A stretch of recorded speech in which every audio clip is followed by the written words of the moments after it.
नमस्कार दोस्तों, स्वागत है आपका आपके अपने यूट्यूब चैनल में। दोस्तों, आज हम लोग सिख धर्म का इतिहास पढ़ेंगे और जो भी 10 गुरु हैं सिख धर्म के उनको याद करेंगे और उनके जो योगदान है उनका जो योगदान है सिख धर्म में उनको देखेंगे। तो आइए शुरू करते हैं। देखिए, जो सिख धर्म का जो प्रवर्तक है, जो सिख धर्म के प्रवर्तक है वो गुरु नानक देव हैं। ठीक, गुरु नानक देव हैं। और जो सबसे प्रसिद्ध गुरु हैं सिख धर्म में, जो सबसे प्रसिद्ध गुरु हैं वो गुरु गोविंद सिंह हैं। ठीक, तो पहले जो गुरु नानक देव हो गए और दूसरे जो है गुरु गोविंद सिंह है। इन दो को तो सभी लोग अच्छे से जानते हैं। ठीक, अब देखिए, गुरु नानक के बाद जो है गुरु अंगद आते हैं। इनका नाम वैसे लहड़ा था लेकिन ये गुरु अंगद के नाम से प्रसिद्ध हुए। ठीक, गुरु नानक देव जो थे वो भाई प्रवर्तक थे, तो महान व्यक्तित्व था उनका, तो इसलिए उनके अंगरक्षक थे। उनके कुछ अंगरक्षक थे, कुछ बॉडीगार्ड थे। तो जो सेकंड गुरु हो गए वहाँ से हम लोग रिलेट कर लेंगे और उनका नाम रख देंगे गुरु अंगद। ठीक है, याद याद कर लेंगे। अब गुरु नानक देव जो थे वो सिख धर्मावलंबी हैं, उनको अमर मानते हैं और राम के अवतार के रूप में मानते हैं। भाई राम क्या थे, जैसे हिंदू धर्म में राम जो है अवतार था विष्णु के, उसी प्रकार से गुरु नानक देव को जो है राम माना जाता है। जैसे हमारे धर्म में, हिंदू धर्म में राम है, उसी तरीके से सिख धर्म में जो है उनको राम माना जाता है। ठीक, तो ये चार आपको याद रहे, गुरु नानक देव, उनके बॉडीगार्ड, सिख धर्मावलंबी उनको जो अमर मानते हैं और जो है वो राम की तरह माने जाते हैं। ठीक, राम की तरह महान माने जाते हैं। इस तरह से चार क्रम में आपको याद हो गया, गुरु नानक, गुरु अंगद, गुरु रामदास, गुरु अमरदास, गुरु रामदास। ठीक, इसके बाद देखिए पांडव जो थे वो पांडव कैसे थे, पांच थे। पांडव पांच थे और पांडव में एक जो है अर्जुन थे। ठीक है, तो जब गुरु अर्जुन की बात आती है तो हमको कैसे क्रम याद रखना है कि पांडव जैसे पांच थे उसी तरह से जो गुरु अर्जुन देव है उनका जो क्रम है वो भी पांचवा क्रम है। ठीक, तो यहाँ से आपको याद हो गया पांचवें क्रम पे कौन है, गुरु अर्जुन देव। छठवें, सतवें, आठवें, देखिए छठवां, सातवां, आठवां, ये पांच तो हमको एक उसमें याद कर लेंगे, एक सीरीज में। ठीक, छठवां, सातवां, आठवां, इसको हम लोग एक सीरीज में याद करेंगे। कैसे, देखिए गोविंद हो गए, कृष्ण हो गए, ये दोनों जो है एक ही थे। इन दोनों जो ये दोनों कैसे थे, एक ही थे। गुरु गोविंद और कृष्ण जो है एक ही थे। इन दोनों के बीच में क्या था, राय था। राय मतलब दोनों के बीच में जुड़ाव था। ठीक है, गोविंद कृष्ण और बीच में उनके राय। यहाँ से याद होगा गुरु गोविंद, हर गोविंद, हर राय, हर किशन। ठीक, कैसे याद करना हमको, गोविंद कृष्ण और बीच में इन दोनों के बीच में क्या था, राय था। ठीक, राय मशहूर था उन लोगों के बीच में, तो यहाँ से हम लोग को याद हो जाएगा गोविंद और किशन और राय। छठा, सातवां, आठवां आपको ऐसे याद हो गया।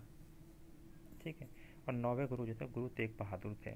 गुरु तेग बहादुर नाम बहुत बार आपने सुना होगा, अभी इनकी जयंती भी मनाई गई थी गुरु तेग बहादुर की, प्रधानमंत्री मोदी के द्वारा। ठीक है, तो अब इस देखिए इस क्रम से आपको थोड़ा थोड़ा आइडिया आपको लग गया। तो आप देखो आपको करना क्या है, आपको जो है 6 से 7 बार जो है इस क्रम को याद करना, अपने दिमाग में सोचना है। अर्जुन देव, इनके अंगद, इनके अंगरक्षक अंगद, और ये अमर थे, इनको राम की तरह माना जाता है। और पांचवें गुरु कौन थे, पांचवें जैसे पांडव, पांचों पांडव में जो अर्जुन थे उसी तरह अर्जुन भी क्या है, पाँचवें नंबर के हैं। गोविंद छठवें और आठवें पे कृष्ण, और इन दोनों के बीच में राय सातवें पे। ठीक है, ये हो गया। 10वें गुरु को हम लोग याद कर रखा कि गुरु गोविंद सिंह है। ठीक, और 9वें गुरु को आपको जो है 9 पे याद रखना कि 9वें गुरु जो सबसे महान थे वो गुरु तेग बहादुर थे। गुरु तेग बहादुर जो है उनकी जयंती मनाई गई थी अभी। ठीक है ना, तो गुरु तेग बहादुर। ठीक है, अब मोटा मोटा देखिए आपको दिमाग में अपनी आउटलाइनिंग खींचनी है, चीज़ों को रिलेट करके पढ़ना है। ठीक, मैंने कुछ कुछ आपको रिलेट करना सिखा दिया है। आप जो है जो मैंने क्रम बताया है, जो मैंने आपको चीज़ें बताई हैं उसी को आप जो है एक आध दो बार 5-6 बार जो है रिलेट करिएगा, आपको याद हो जाएगा। मैंने भी ऐसे याद कर रखा है, मुझे याद है, आप लोग को भी याद हो जाएगा, कोई दिक्कत नहीं होगी। आगे चलते हैं, अब इनके योगदान को देखते हैं। देखिए गुरु नानक देव 1469 से लेकर 1539 तक ये इनका जो है जीवन काल है। जीवन काल नहीं पूछा जाएगा, आपको याद करने की आवश्यकता नहीं है, बस इन्होंने क्या क्या कार्य किए हैं इसको आपको ध्यान देना है। देखिए इन्होंने सिख धर्म की स्थापना की, पहला पॉइंट। इन्हें इब्राहिम लोदी के समकालीन, ये मतलब ये इब्राहिम लोदी के समकालीन थे, ये पॉइंट सबसे महत्वपूर्ण है। कई बार पूछ लेता है कि ये किसके समकालीन थे, किस मुगल शासक, सॉरी किस मतलब दिल्ली सल्तनत के किस शासक के समकालीन थे। ये इब्राहिम लोदी के समकालीन थे। ठीक, इनका जन्म जो है तलवंडी ननकाना साहिब पाकिस्तान में हुआ था। इनके उत्तराधिकारी लहड़ा थे। इनके उत्तराधिकारी कौन थे, लहड़ा थे। और लहड़ा ही जो है बाद किसके नाम से प्रसिद्ध हुआ, गुरु अर्जुन देव के नाम से। ठीक, ये दूसरे सिख गुरु थे, कौन, अंगद। ठीक है, इनके जो गुरु नानक के बारे में ये चार आपको पॉइंट याद रखना है। इसकी पीडीएफ आपको मिल जाएगी टेलीग्राम चैनल पे, और टेलीग्राम चैनल का जो लिंक है वो डिस्क्रिप्शन में मिल जाएगा आपको, वहाँ से आप डाउनलोड कर लीजिएगा। और जो है डाउनलोड करने के बाद इस मैटर को जो है कम से कम जो है 10 बार आप पढ़ लीजिएगा, पढ़िएगा, सिर्फ याद नहीं करना है, सिर्फ पढ़ना है। आपको जो मैं गारंटी देता हूँ आपको श्योर याद हो जाएगा। चलते हैं दूसरे गुरु पे, गुरु अंगद। इनका भी जीवन काल है, इंपॉर्टेंट नहीं है, जीवन काल कभी नहीं पूछता, इसलिए जीवन काल आपको याद करने की कोई आवश्यकता नहीं है। बस इन्होंने क्या कार्य कर रखे हैं मुख्य मुख्य, उनको आपको ध्यान देना है। देखिए गुरु अंगद, गुरु अंगद का जो सबसे प्रमुख कार्य है वो उन्होंने क्या करा, गुरुमुखी लिपि का जो है जन्मदाता इनको कहा जाता है, जन्मदाता इनको माना जाता है। इन्होंने गुरुमुखी लिपि का जो है विकास करवाया। इसके बाद आते हैं तीसरे गुरु, गुरु अमरदास। ये अकबर के समकालीन थे, ये भी बहुत ज़्यादा कई बार पूछ चुका पेपर में, इसलिए आपको याद रखिएगा। अकबर के समकालीन, अकबर के समकालीन, ठीक। गुरु अमरदास अकबर के समकालीन। गुरु रामदास पे जाइए। गुरु रामदास को ये भी अकबर के समकालीन थे। अकबर ने इनको 500 बीघा ज़मीन दी थी, और इस 500 बीघा ज़मीन पे जो है इन्होंने अमृतसर शहर को बसाया था। किसने? रामदास ने। जैसे राम जी की अयोध्या थी, जैसे राम जी की अयोध्या थी, उसी तरीके से रामदास जी का क्या है, अमृतसर शहर है। और अमृतसर शहर में कौन सा मंदिर है? स्वर्ण मंदिर है। इस तरीके से आप रिलेट कर लीजिएगा। कैसे रिलेट करेंगे? जैसे अयोध्या किसकी है? राम जी की है। उसी तरीके से अमृतसर किसका है? रामदास जी का है, ठीक है। रामदास जी ने अमृतसर शहर बसाया था। 500 बीघा जो है अकबर के द्वारा जो ज़मीन दी गई थी 500 बीघा, उस पर, ठीक। आगे बढ़ते हैं। पाँचवें गुरु, गुरु अर्जुन देव। जैसे कि पांडव 5 थे, वैसे जो है गुरु अर्जुन देव भी जो है 5वें नंबर के थे। इन्होंने अमृतसर शहर के मध्य में हर मंदिर साहिब गुरुद्वारे का जो स्वर्ण मंदिर है उसी को हम लोग जो है हर मंदिर साहिब कहते हैं। जैसे स्वर्ण मंदिर को क्या कहते हैं? हर मंदिर साहिब गुरुद्वारा का निर्माण करवाया, पहला काम इनका। दूसरा, जो आदि ग्रंथ था, आदि ग्रंथ जो था उसका संकलन किया, जिसे गुरु ग्रंथ साहिब भी कहते हैं। जो गुरु ग्रंथ साहिब है उसी को हम लोग आदि ग्रंथ कहते हैं, ठीक। उसी आदि ग्रंथ का इन्होंने संकलन करवाया। गुरु ग्रंथ साहिब में विभिन्न गुरुओं के अतिरिक्त सूफी संत बाबा फरीद, भक्ति संत कबीर, रैदास, नामदेव आदि के वचन भी संग्रहित हैं। देखिए कभी कभी पूछ लेता है कि गुरु ग्रंथ साहिब में विभिन्न गुरुओं के अतिरिक्त किन संतों की वाणी को संग्रहित किया गया है, तो फिर हम लोग को याद रखना है बाबा फरीद, संत कबीर, रैदास, नामदेव जो इत्यादि जो कवि हैं उनके प्रवचनों को जो है गुरु ग्रंथ साहिब में संकलित किया गया है, उनको जो है मतलब समाहित किया गया है। इस चीज़ को आप याद रखिएगा। तो गुरु अर्जुन देव के विषय में आपको ये तीन पॉइंट को आपको याद रखना है। पहला, अमृतसर शहर को बसाया था, आदि ग्रंथ या फिर गुरु ग्रंथ साहिब का संकलन करवाया था। और ये जो गुरु ग्रंथ साहिब है, ये जो गुरु ग्रंथ साहिब है इसमें बाबा फरीद, कबीर, रैदास, नामदेव आदि जो संत हैं उनके प्रवचनों का संग्रहण भी है, ठीक। 5वें गुरु थे गुरु अर्जुन देव।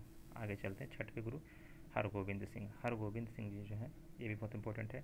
गुरु हरगोविंद सिंह ने अमृतसर शहर की किलेबंदी करवाकर वहाँ अकाल तख्त की स्थापना की थी। कई बार पूछ चुका है अकाल तख्त की स्थापना किसने की थी? अकाल तख्त की स्थापना किसने की थी? तो हरगोविंद सिंह ने की थी।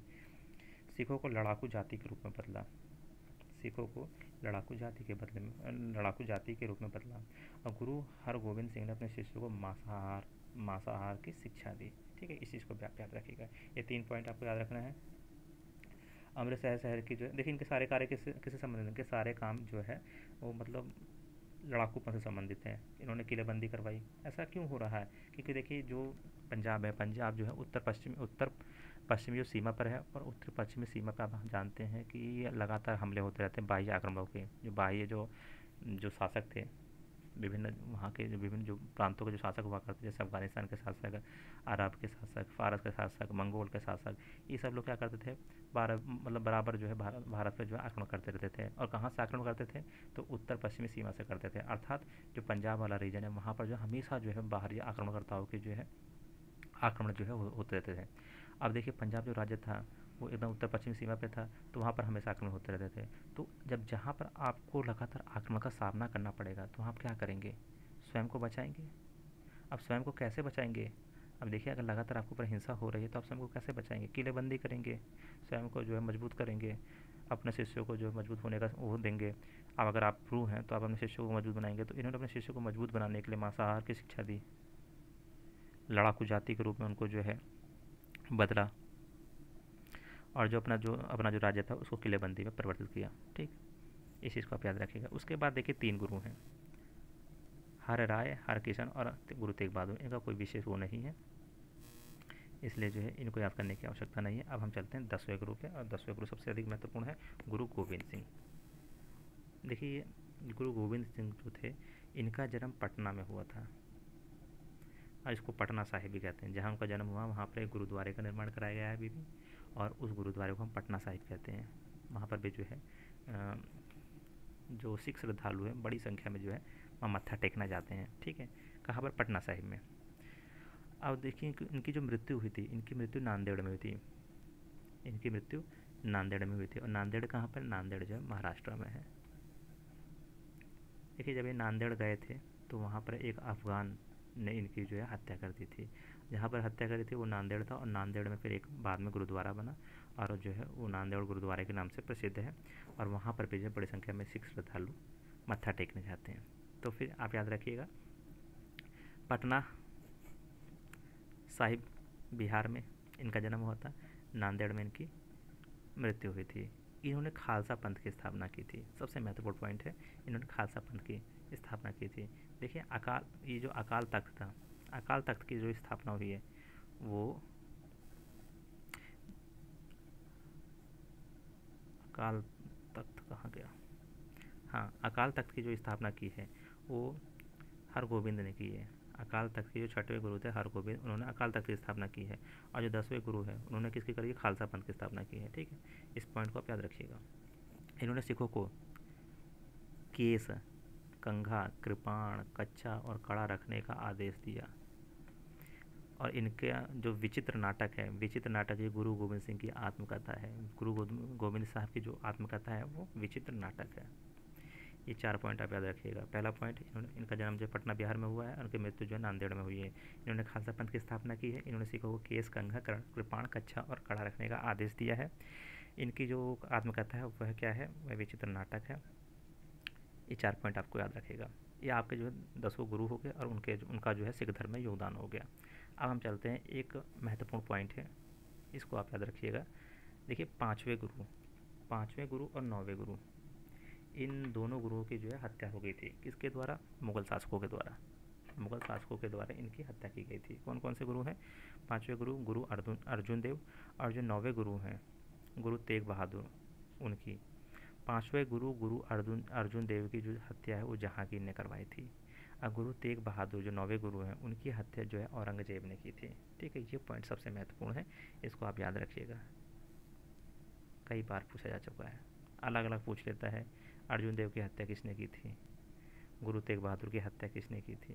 तो आपको याद रखना है, जहांगीर ने की थी, औरंगजेब ने की थी। ठीक, ये सबसे महत्वपूर्ण पॉइंट है। ओके, अब आगे चलते हैं। देखिए गुरु गोविंद सिंह की मृत्यु के बाद जो सिख गुरु की परंपरा थी वो समाप्त हो गई। 10 ही गुरु हैं सिख धर्म में, और जो 10वें गुरु हैं गुरु गोविंद सिंह, उसके बाद जो है सिख धर्म में जो गुरुओं की परंपरा है वो समाप्त हो गई। और इसके बाद जो है सबसे महत्वपूर्ण जो एक शासक उभरता है वो बंदा बहादुर है।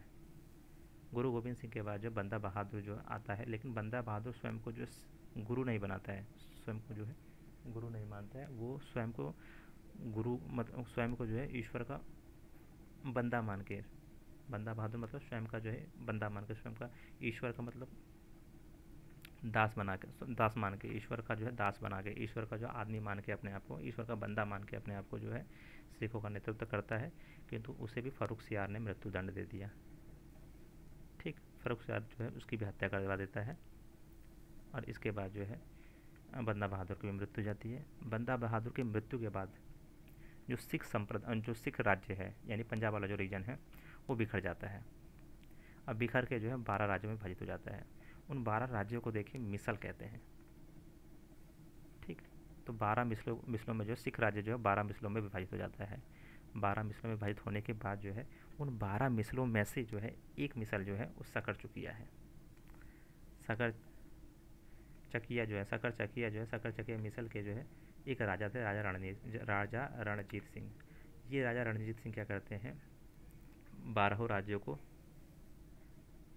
मिला के एक सिख राज्य की स्थापना करते हैं, एक संगठित सिख राज्य की स्थापना करते हैं, और उस पर जो है शासन करते हैं। और इसी के दौरान जो है आप जानते होंगे अंग्रेज जो है उनका भी जो है भारत में शासन स्थापित हो जाता है। और इसके बाद जो राजा रणजीत सिंह है वो अंग्रेज़ों से लोहा लेते हैं। देखिए जो राजा रणजीत सिंह थे ये बहुत ही दूरदर्शी थे। इन्होंने जो अपनी जो सेना थी उसको सिख जो सेना थी, राजा रणजीत सिंह ने सिख सेना को यूरोपीय पद्धति के आधार पर, यूरोपीय जो सिस्टम था, यूरोपीय जो सैन्य सिस्टम था उसके आधार पर संगठित किया था। और एक जो है सैन्य तोपखाने की भी स्थापना की थी, एक तोपखाने की जो यूनिट थी उसकी भी स्थापना की थी। तो ये पूछ लेता है। तो देखिए ये था आज का वीडियो, सिख धर्म का इतिहास, सिख धर्म का जो इतिहास है ये आज का वीडियो था। इसमें सारे पॉइंट्स को हमने लोग समाकलित कर लिया है। इसके अलावा कोई जो है टॉपिक कोई छूटता नहीं है, मतलब कोई पॉइंट छोड़ा नहीं गया है। आप लोग जो है इस पूरे पीडीएफ को जो है डाउनलोड कर लीजिएगा टेलीग्राम चैनल से, और इस पूरे पीडीएफ को जो कम से कम 10 बार पढ़िएगा। 10 बार पढ़ने के बाद क्या होगा, आप देखेंगे कि ये जो है सिख धर्म में आपका अच्छे से तैयार हो जाएगा। ठीक है।